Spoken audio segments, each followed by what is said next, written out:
Cloudcast Media.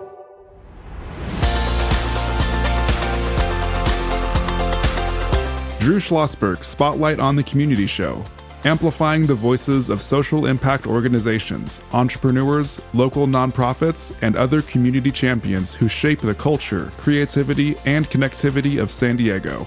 Brought to you by Mission Fed Credit Union, bringing good things to San Diego for over 60 years. Learn more about what is good for you and good for all by visiting www.missionfed.com. I'm Drew Schlosberg of Cloudcast Media, and we are thrilled to have in the studio with us today Isaac Brambila. He is the program coordinator for the San Diego Documenters. How you doing, Isaac? I'm doing well. Thank you for having me. Can't wait to hear about this. Joined by my two co-hosts, Sophia Lee. She's a student filmmaker, and she's been doing this now for several weeks. And agreeing to stick on is Joey Landwehr. He is a director and actor and now the Education Outreach Associate for Broadway San Diego. And he'll be co-hosting also with Sophia. So thanks for doing this, Joey. Happy to be here all the time, sir. That's right. And so just whenever you want to ask a question, raise your hand and we'll get right off to you over there. Sophia, I know you have a question for Isaac right out of the gate. Mm-hmm. So tell us about the mission of the San Diego Documenters. Sure. Well, the San Diego Documenters is an inewsource program that was brought here. It's a national network. There are, I think at this point, about 25 programs, and I'm not 100% sure because it keeps growing. Just to kind of give you a picture, I started with the program in July, and back then it was 19. So I think 25 is where we're at today. The newest one is in LA. They're very young, about a couple of months old. Here in San Diego, it's run by inewsource. And what we do is we basically pay community members to go out to government meetings. They take notes, they gather information, and then they share them with us. So what's the premise of it? What do you actually are doing? What are you putting together? Right. That's the basic, right? We send people out, they take notes, they bring them over to us. But there's obviously a bigger picture to it. A few things. We're trying to get people more engaged in their local government. We see that people often do not engage as much as they should. There are a lot of shiny stories out there. At the national level, a lot of things are happening and people forget about the local stuff. But that's really what affects us most directly and affects us the most. So we're trying to do that. At the same time, we recognize that there are limitations in journalism, especially locally. So we're harnessing the power of the community to try to fill in those gaps. Joy, is this a way to bring in the true journalism back to the field? We've got all this stuff going around about what is journalism and what isn't. Is this where this is coming from? In a lot of ways, it's just trying to become more attuned to what the community is looking at and wants. So, as I said, we recognize that we can't cover everything, but at the same time, we need to hear more from our community, right? To get a sense of what they're worried about, what they're interested in. And also just kind of involving them in the news process, so they can feel more identified with Absolutely. The news we produce. That's great. Now, do you work with Lori Hearn? I do, yes. So Lori Hearn's a former colleague of mine. When I worked for the Union Tribune, Lori was a news editor. And so my also good friend and friend of my partner, Charles Parisi, business partner, Steve Breen, is over there. And I'm not sure if you even know this, Charles, but inewsource and Steve Breen they were nominated for a Pulitzer Prize. Oh. And they didn't win it, but nominated. Now, Steve is a 2-time Pulitzer Prize winning cartoonist and been working with Steve for a billion years. Were you in journalism, Isaac? Did you start in journalism? I did, yeah. So my background is in journalism. I started, I have a bachelor's degree in journalism. I was a reporter. Where? Coming out of up in Northern California. Where? I went to Chico State, and then I was a reporter at the Tahoe Daily Tribune and the Lake County Record Bee, which are, smaller town papers. Nice. So you were, okay. Were you were a general assignment reporter? Were you in the government side, business, sports, all over the board? Pretty much everything, yeah. So breaking news, general assignment, a lot of following courts and local government too. So you'll laugh at this because Isaac's about 100 years younger than me. He grew up writing on computers. I had to submit my stories via typewriter. And so what you had to do was, I'm not sure, you're probably way too young to know this. So when we filed our stories, it was type it out, copy editor, send it to the typesetter, and hope they didn't blow it. And then you had to be there when it came off the presses and all that business. What made you decide to get into journalism? A lot of things. I mean, the practical side was that I like to write, and writing kind of leads into journalism. It's a good way to kind of exploit that talent, or what I think is a talent at least, and use it for good. So that was part of it. The other side is just kind of trying to contribute to the community in some way. So I was looking at what to do, and that kind of just fell in line, and then I fell in love with it. Do you know Ruben Navarrete? I do not think I have a pleasure. Ruben Navarrete is a national award-winning, columnist, and works very, very closely with us at Cloudcast Media. Really closely with my business partner Charles Parisi, and he actually does a podcast through the Cloudcast. We need to make an introduction to Ruben Navarrete, and Charles is nodding his head as well. Listen, as a journalist, it's so funny because I grew up during the Watergate era.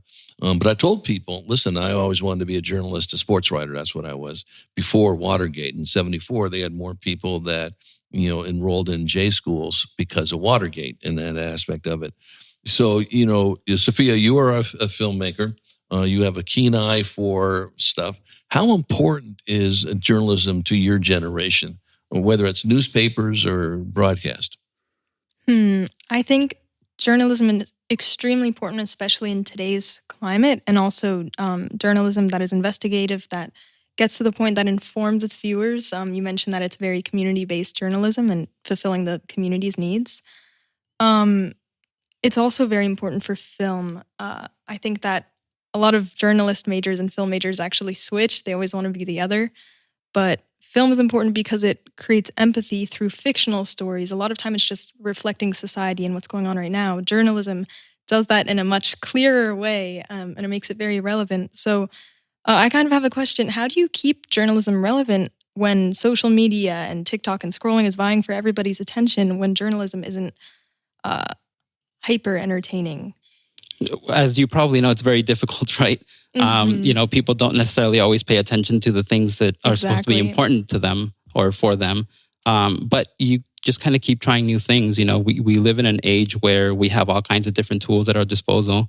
In relation to what you were saying, obviously video has a way to communicate with a viewer in a way that printed words cannot, right? So sometimes that's going to be the right approach. One of the things that we're doing with our program is listening more and trying to attach or work on stories based on what they identify their needs are. So people tend to pay more attention to the things that they identify with more. And I think that's, the approach that we're trying to follow as well. Right, Joy? To piggyback on top of that answer that you just gave, so I'm a part of the San Diego Art Matters, which is the Art and Culture Coalition, and the people that go out, do they choose what they want to see, or do you send them to that so they have some sort of an involvement in it? Right. Excellent question. Yeah. So what we have is basically a website that tells people or shows people the different meetings that we're tracking and the ones that are available assignments. So they get to choose, basically. Community members go on there, they see what we have, and then they choose the meeting that they're interested in. So there are a lot of different factors that go into that. Some of them focus on the issues that they're interested in. If you have kids, maybe you're interested in your local school board or something like that. And some other things kind of fall into more what's practical, right? I'm available Thursday nights. I'm very interested in local government, so Thursday nights are the days that I can go out to a meeting. What a great thing that you're doing and organizing it all. 100%. And we talk about this quite a bit, and that and one of the things that I did in my role at the Union Tribune while I was on the dark side, according to my former journalism friends, I was on the business side, not the writing side, was when we would give tours and talk about journalism and how it has shifted and this and that and all that business. And I'd always bring up the topic and ask them, the audience, whether it's a senior group, whether it's students, whether it's people in between, how do you define fake news? Because I bristle when I hear fake news. And no one had an answer for this. I said, well, here's how it's being defined. If you disagree with something, it's fake. I said, no, that is not fake. It's just that you disagree with it. Talk about that, Isaac, how it's important to let people know that it's okay to disagree with an opinion, whatever, but that doesn't make it fake, you know? Go ahead, Isaac. Right. I mean, it's important to pay attention to different viewpoints, right? Different people have had different life experiences, and so they view different issues in a different way. When it comes to fake news, I think the fundamental part of it is that you need to make a genuine effort to present information accurately, right? So with our program, for example, we actually, we obviously have community members going out who are not professional journalists gathering information, right? But we have an entire process to help them out, with it. We help them by editing their notes. We train them to become attuned to the information that might be interested to their community. We train them to fact check their notes, and then we ourselves fact check them too. So it's important to have a baseline as a genuine effort to try to present information as accurately as possible.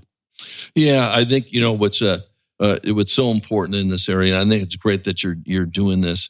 That when you see, we've talked quite a bit of this on our show. It's called news deserts, and which means basically as smaller papers go out of business now, and maybe up where you got your degree, when that goes away, where are you getting your news? And a lot of the folks have sort of teed up with libraries. I know we had some folks on from the Coronado Library that's working with a colleague of mine, Martin Kruming, a longtime professor at San Diego State, media law guy and all that business about news deserts.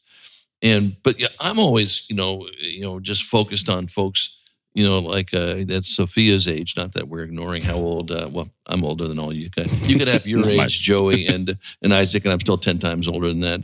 But I want to know what Sophia's thinking. I want to know what her group is thinking. How important is it that we get accurate news?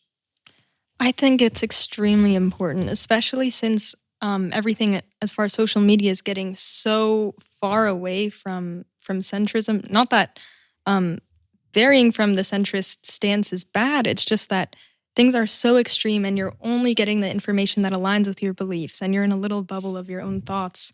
So it makes it way more important that the news is accurate, that we're getting good sources of news, that we aren't just listening to whichever podcast pops up on your For You page. Not this podcast, obviously. Thank you very podcast. Much. So yeah, for my generation, it's extremely important. And I think we understand that, but then we don't necessarily go out and change our ways about it. It's hard. It's hard to do that. I mean, because it's an addiction, right? The phones and all of the social media, it's an addiction. Well, that's why just shining a light on the San Diego Documentaries is so important, and hopefully it's going to bubble up, as you said. There's these variety of 25 or 26 of them or whatever around the country, and I think it's going to come from the young folks. It's come from all of us, obviously, but those who care about having accuracy in what is being reported. You can't make a decision on things if you get information that is, I don't know. And then all you have to do is lose the trust. One of the things that, and we'll take a break in a second here, but, whenever a journalist slipped up, it just killed all the other journalists. And there were some cases, some very, very famous cases in New York Times, where one of the columnists was making up stories. And of course, now it affects every single journalist, from the Washington Post to the San Diego Union Tribune and the LA Times and everything in between. Because the thing we have going for us is trust, that they trust this journalist is going to get the information. We make mistakes, we'll correct it, okay? And that's important to do it, but knowingly not doing it. So I think it's wonderful that what's going on. We come back from break. We're going to continue the conversation with Isaac Brambila. He is the program coordinator for the San Diego Documentaries. Continuing to co-host will be Joey Landwehr and Sophia Lee. I'm Drew Schlosberg of Cloudcast Media. You're listening to another edition of Drew Schlosberg Spotlight on the Community Show. We're in our 19th year, longest running community podcast in the nation, brought to you by Mission Fed Credit Union. 6 decades of just doing great things for all of us folk living in San Diego County. We will be right back. When you do your banking with Mission Fed, you get great rates on auto and home loans. That's good for you, but something good also happens for a lot of other people. We're not for profit, so we put money back into the community to help lots of great nonprofits to keep San Diego strong. So you're not just getting something good, you're doing something good. Come to Mission Fed. It's banking that's good for all. Brand amplification is the DNA of Cloudcast Media, and our code is the powerful blending of sound, voice, and storytelling to lift local brands and their communities. Whether it is our Brandcast, Schoolcast, or Causecast platforms, the unifying ethos is all about this community, the one you call home. If you dare to dream and want to explore the brand amplification of Cloudcast, a national leader in local podcasting and other Winfluence strategies, please visit us at cloudcast.us.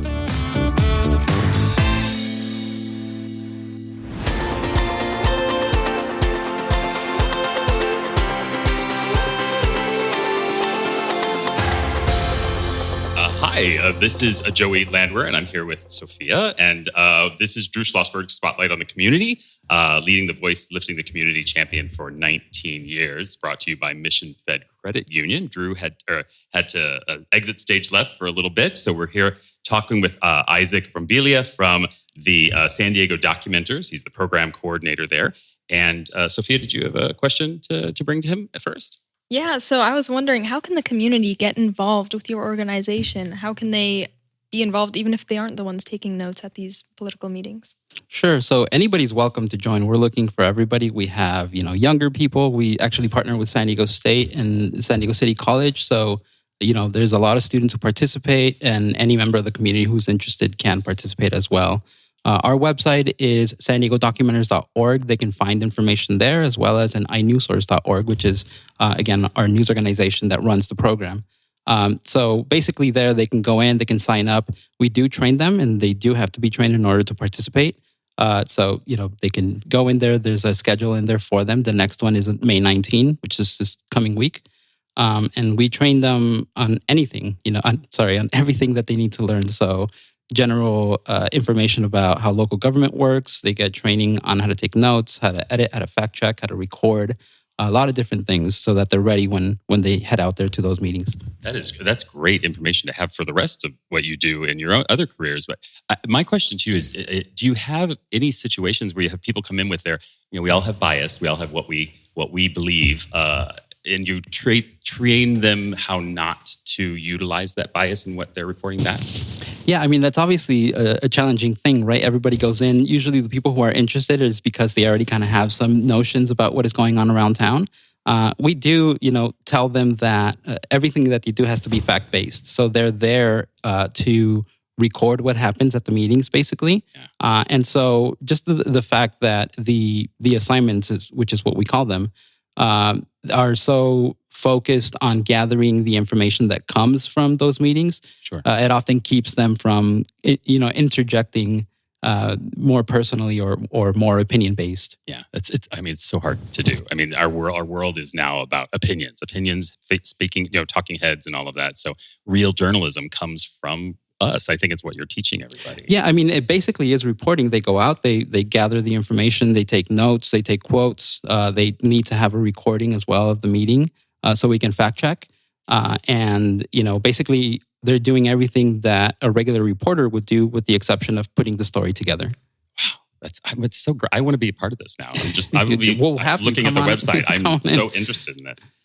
So tell us, do you have a story about the proudest moment that you had when you were a part of this organization? How long have you been a part of this organization again? So it feels like I've been with the Documenters for a long time, but it's only been since July, so about 9 or 10 months. Congratulations. That's great. I'm very happy to be here. Do you have a proud moment, something that happened that just blew your mind? There's quite a bit. I mean, we've grown a lot. The program started just a couple of months before I joined, so we're about a year old. And at this point, we've trained over 300 people. We have established strong relationships with schools around the county. So that alone, is a point of pride. And there's also a lot of little things, every time that I go out and connect with a community member who's interested, who wants to tell their family and friends about what's going on at meetings, that's a victory, right? As I mentioned before, we also work with students, and I myself also teach part-time at San Diego State. I'm a lecturer there, so anytime that I get to deal with students and help them, we specifically right now work with the Journalism and Media Studies department.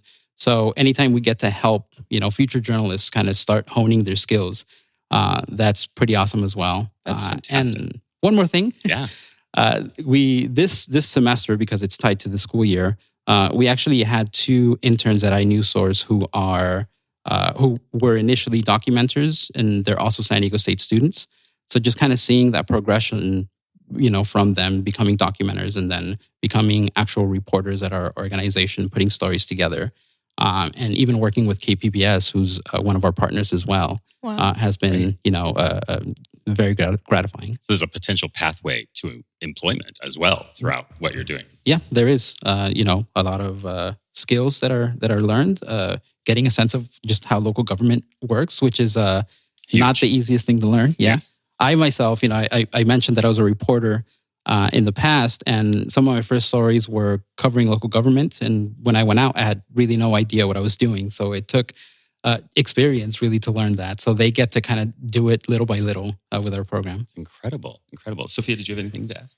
Yeah, so for those who are not looking to pursue a career in journalism, how do you think the skills that you teach these people going out and taking notes on these things, how do you think these skills of critical thinking and listening and being engaged in local community, how does that benefit them and then San Diego as a whole? Sure. So one of the things that we are trying to do is just kind of get people more in tune with their local government. You'd be surprised how many people out there do not really know how their local government works. And that's not really, criticizing anybody. Everybody, has a lot of responsibilities in their life. And so it's difficult to keep track of some of these things. But a lot of people don't know, right, what happens at a city council meeting or what happens at a school board meeting or how different decisions are made. So a lot of it is just having more people understand how decisions are made. A lot of it is having people learn how to get involved and how to express their opinions, how to shape legislation locally, right? So just them understanding, for example, who makes what decisions, right? If one of the examples that I often use is if you want to change something at your child's school, you're not going to ask the governor of California to fix you because that's a very long way to get there. So you need to learn who to ask or who to ask for help. Oftentimes it's going to be somebody at the school board or even at your school. So understanding the system so that they have a better understanding of how they can actually cause change is an important component. I think often we think government just works. Right, yeah. Just do it. It's, and then we have to decide, we actually make the government work. That's our job as patrons of the United States, the people that live here. So that's what it's like about being a part of democracy. And I don't think that we understand that fully until we get involved. Yeah, and we do find that there are so many people out there who want to get involved, but they don't really know how, right? And so just kind of guiding them in that sense too. People go out, they cover a meeting, they all of a sudden hear a bunch of conversations about an issue that matters to them, things that they didn't know were happening, and then all of a sudden they're engaged and they want to go to the next one and the next one and, tell their friends and family about it. So that's part of what we're hoping for as well, and we're seeing work. So the documenters do have meetings with each other, and do you all discuss all of the stories happening at once, or is it more of like a debrief for a specific thing? So we do try to connect the documenters as much as we can. We'll have, we call them debriefs. So, we'll get a group of documenters together. We'll talk to them. We'll see what works and what doesn't, how we can support them and that kind of stuff. The other part that I haven't talked about a whole lot is, what happens to the information that the documenters gather. Tell us. So usually the way it works is we grab their notes and we publish them. So anybody, can actually go into the website and look at the notes. Those notes, we actually grab them. There's a team of reporters and editors who, will look through them. We'll see, what reporting we can generate out of them. And then that information often goes to a reporter. That reporter will write a story, will publish it. And so the documenters can see sort of the outcome of their work, right? They can see their notes published, and then they can see the story that was published from those notes. And the documenters actually get credit for their part of it as well. And the stories are published on the website, or where does that work? Yeah, great question. So we have a website of our own, which is the San Diego Documentaries.org, San Diego Documentaries.org. And then all of our news partners also publish on their websites. So we work with the Times of San Diego. Obviously, inewsource is our organization. KPPS sometimes will run stories based on documentaries' work as well. The Coronado Times is one of our partners. There's a few others who are just kind of starting and getting into the rhythm of things. But yeah, so you'll see documentaries content or documentaries-based news stories in different news outlets. I'm sort of amazed that you've only been around for a short time. This seems like such a resource that should have been done 10 years ago. It's very exciting. I mean, do you find that you're like jogging to get ahead of things since we've been running at full speed for the past 10 months or so. It takes a lot of work, but we understand the need for it, and we believe in this idea of collaborative journalism, right? Of getting the input of the community and getting their help. Another thing that I haven't mentioned yet is just how difficult it is to cover government meetings. We track hundreds of meetings every month. And here we're talking about the city council, the board of supervisors, but also smaller government bodies like, commissions, boards, community planning groups, things like that. And those are, there are hundreds of them. So we can't cover them. Harnessing the power of the community to kind of, be able to expand and be in places where we can't be personally goes a long way. It does. I would think so too. I mean, so do you have any other questions about this? Yeah, so I know that you're still a very new organization and that you're partnering with SDSU, but do you have any plans in the future to bring some of these trainings or to get high school students involved and learn these media literacy and critical thinking skills at a young age? That is our hope long term. We have, kind of started working with that. We worked with Carlsbad High School the last semester, and it's difficult. High school students are high school students, right? But we're actually very surprised of the quality of work that they were able to put together. But that's amazing. It does take a bit of a different approach. So we're experimenting with that a little bit as well. But this could be a course that could be taught in high school. It's such a wonderful thing that needs to be taught now. Yeah, definitely. Mm-hmm. Wonderful. Is there anything else you wanted to tell us about the program and what you're doing with it? Just encourage them to head out there, to come to our website, SanDiegoDocumentaries.org, inewsource.org for our news content. Next training is at the National City Public Library on May 19. So thank you for the space. Wonderful. Yes, let's go to National City and check them out and be a part of it. I'm subbing in for Drew Schlosberg, Sophia. Oh my gosh, I forgot your last name.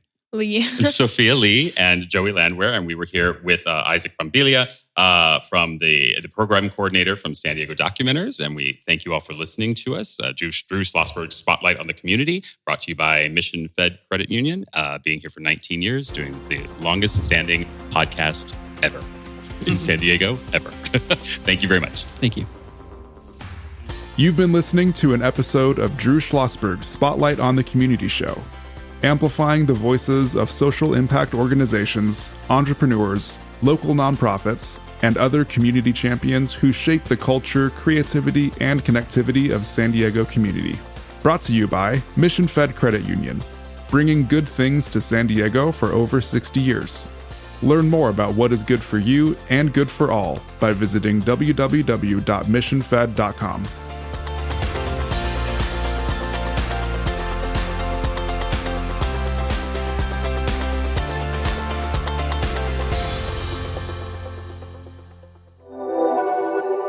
Cloudcast Media.